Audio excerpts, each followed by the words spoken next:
Bismillahirrahmanirrahim. Assalamu alaikum students. Welcome to my channel. I'm Miss Bano. We are going to discuss about booting. जैसे कि students हमने last lecture में पढ़ा था कि ऑपरेटिंग सिस्टम क्या है और नेक्स्ट हमने पढ़ा था कि ऑपरेटिंग सिस्टम के फंक्शन कौन कौन से हैं। तो उसके पहले फंक्शन को हम डिस्कस कर रहे हैं जो कि था बूटिंग।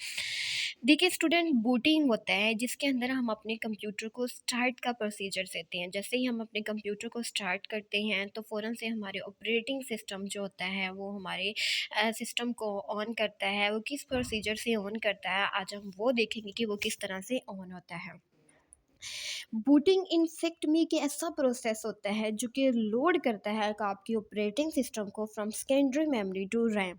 यानी booting is the process of loading the operating system from secondary memory to RAM. देखिए स्टूडेंट्स, इस चीज़ को अंडरस्टैंड करें। कहते हैं कोई एक ऐसा प्रोसेस है जिसमें हम ऑपरेटिंग सिस्टम को सेकेंडरी मेमोरी से लेके रैम के अंदर क्या करते हैं, लोड करते हैं। अब आपको जैसे कि पता है कि रैम हमारा क्या है, एक वोलेटाइल मेमोरी है। एक ऐसी मेमोरी होती है जिसमें हमारे कंटेक्ट लॉस हो जाते हैं। यानी जैसे आपने अपने सिस्टम को ऑफ किया, आपके तमाम के तमाम जो उसमें से डाटा होता है वो कहाँ चला जाता है, सेकेंडरी मेमोरी। यानी वहाँ से रैम से हमारा डाटा क्या होता है, लॉस हो जाता है। यानी उसमें सेकेंडरी मेमोरी में हार्ड डिस्क में जाके हमारे पास स्टोर हो जाता है। तो जैसे ही हम सिस्टम को ऑन करते हैं तो ऑन करते ही हमारा डाटा सेकेंडरी मेमोरी से जो रैम के अंदर आता है उस प्रोसेस को हम क्या कहते हैं, बूटिंग। ठीक है, यानी कि ऐसा प्रोसेस जिसमें हम ऐसा प्रोसेस है of loading the operating system. यानी आपने अपने ऑपरेटिंग सिस्टम को लोड करना है सेकेंडरी मेमोरी से टू रैम। यानी हार्ड डिस्क से आपका तमाम का तमाम जो डाटा है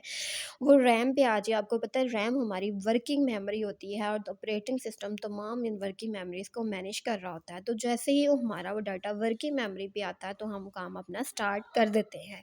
तो एक ऐसा प्रोसेस जिसमें हमारा लोड करती है the process of loading the operating system secondary memory to RAM is called booting. ये एक प्रोसेस होता है बूटिंग का। अभी हम और इसका डिस्कस करते हैं कि बूटिंग क्या है, मज़ीद देखते हैं।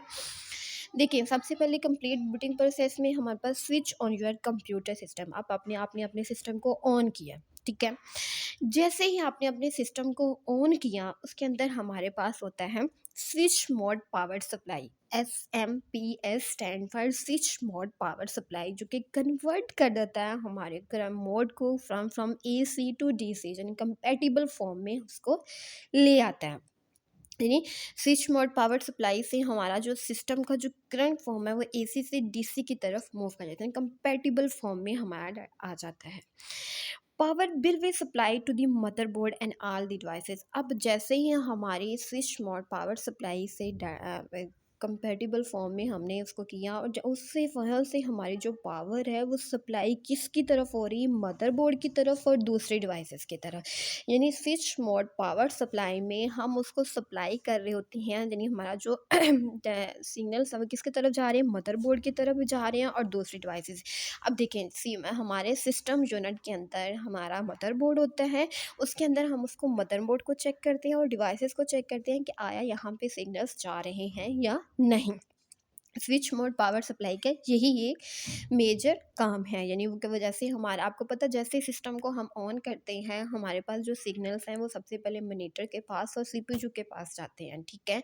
अब CPU के अंदर हमारे पास स्विच मोड पावर सप्लाई है जो उसको चेक करता है कि आया हमारे जो सिग्नल, हमारा जो इलेक्ट्रिसिटी या सिग्नल्स हमारे ट्रैवल कर रहे हैं या नहीं। उसके अंदर हमारे पास स्विच मोड पावर सप्लाई है, वहाँ वो स्विच मोड पावर सप्लाई तमाम डिवाइसेस तक जा रहा है। उसमें वो चेक करता है सप्लाई किसको करता है, मदरबोर्ड को और दूसरे डिवाइसेस को भी सप्लाई करता है, ठीक है। अब देखिए CPU ने सर्च करनी है रोम की वॉइस एंड रन। अब जैसे ही आपकी स्विच मोड पावर सप्लाई से सिग्नल्स आपके ट्रैवल और मदरबोर्ड में गए, मदरबोर्ड से फ़ौरन से आपके पूरे CPU के सिस्टम के अंदर सिग्नल्स आए, वो फिर सर्च करेगा आपकी रोम बायोस और रनिंग, यानी आपकी रीड और मेमोरी की तरफ वो जाएगा। उसमें बेसिक इनपुट आउटपुट्स को चेक करेगा, ठीक है, कि आया उसके अंदर भी सिग्नल्स ट्रैवल हो रहे हैं या नहीं।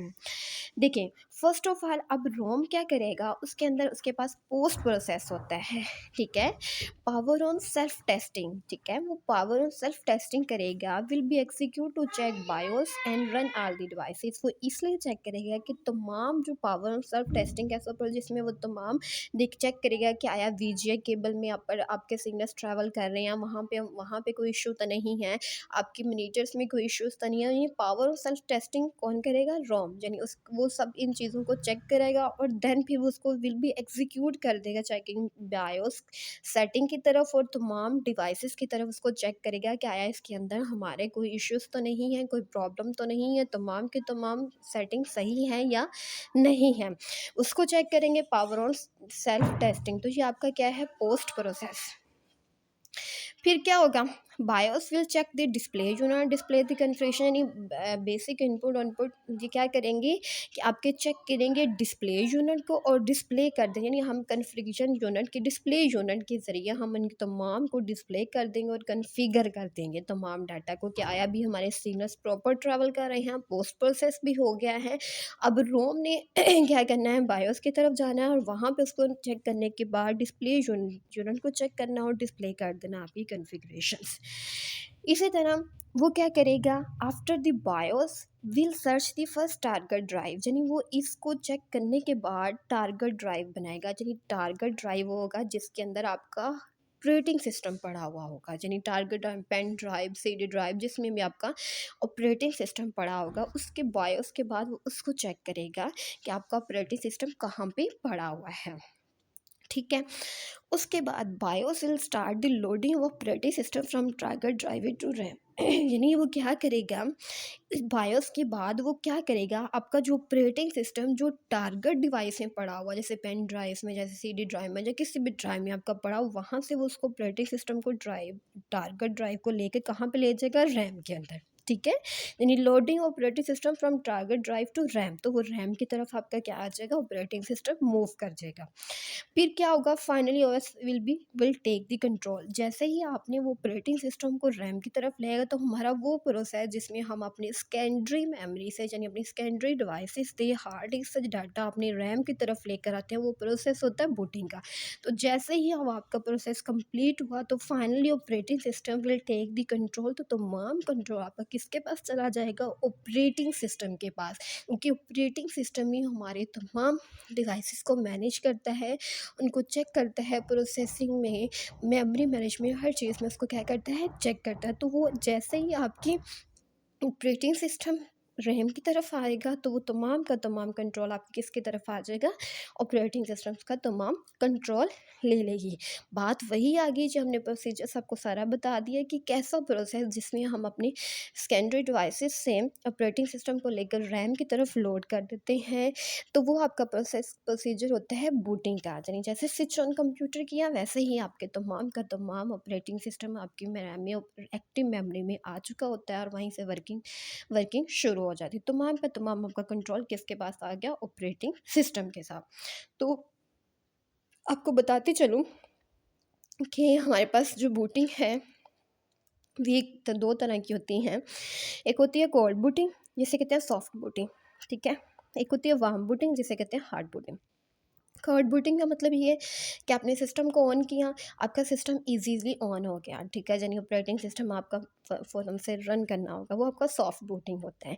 को वार्म बूटिंग वो होता है जिसमें अंदर क्या होता है कि फ़र्ज़ करें आपका सिस्टम हैंग हो रहा है या कोई भी प्रॉब्लम आ रही है, तो आप अपने सिस्टम को स्टार्ट करते हैं, फिर दोबारा से नहीं स्टार्ट होगा, उसको फिर दोबारा से रीस्टार्ट करते हैं। तो ऐसा प्रोसीजर जिसमें थोड़ा सा टफ तरीके से आपका सिस्टम चल रहा हो, तो वो आपको कहते हैं वार्म बूटिंग। इसलिए वार्म बूटिंग इसलिए कहा गया क्योंकि इसमें फिर प्रोसेसिंग लेवल थोड़ा ज़्यादा होता है, यानी आपका टाइम थोड़ा ज़्यादा लगता है, सिस्टम भी बहुत ज़्यादा प्रोसेसिंग कर रहा होता है, कुछ ना कुछ प्रॉब्लम्स होती हैं, तो वो होता है आपका वार्म बूटिंग। और जिसमें आपका ईजिली सिस्टम ऑन हो जाता है, बूट होता है, तो वो आपका क्या है? Cord booting. तो स्टूडेंट्स ये तो आपका आज का लेक्चर था बूटिंग का, यानी बूटिंग क्या है तो मैं आपको लास्ट से फिर बताती चलूँ कि बूटिंग आपका एक ऐसा प्रोसेस है जिसके अंदर आप अपने प्रोसेस है जिसके अंदर लोड करते हो ऑपरेटिंग सिस्टम को for secondary memory to RAM. Booting is the process of loading the operating system from secondary memory to RAM.